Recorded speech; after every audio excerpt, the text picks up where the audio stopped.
You wrote a play about Socrates. Yes. Why would you do that?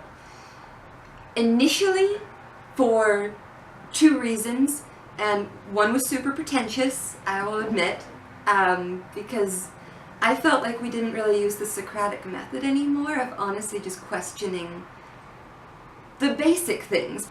You know, the meaning of meaning and the immortality of the soul and things that we've been discussing for all time are worth discussing. The other reason is that nobody knows why Plato wrote The Trial and Death of Socrates, which is him and Xenophon are our main records of Socrates, because none of his works survived. Nobody knows why Plato wrote in a dialogue. I always thought Socrates was a really cool guy, and he was born 400 years before Jesus, and there's a lot of, you know, those principles. I've had other people read them and go, oh, it's really Buddhist, you know.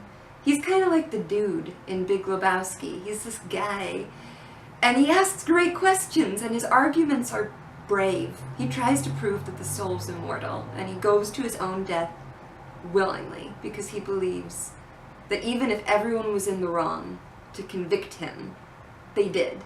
And so it suited his idea of right that he would die. And sadly, he's a brave hero. I just like Socrates. I really do. I always thought he was funny, and so I wanted to write a comedy about the death of Socrates. Or what would he say about our contemporary society? That's such a good question. He supported democracy, you know, and that's one of the reasons his death is memorable, is that a democracy essentially murdered a man for speaking freely. Because so much is meaningless now. Absolutely meaningless. Money isn't backed by anything. Policy is controlled by a small group. It's what he fought against. In one of the first wars that he fought against the 12 tyrants.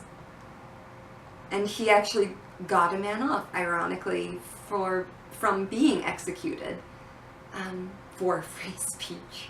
Poor Socrates. Kill Socrates is the name of the play.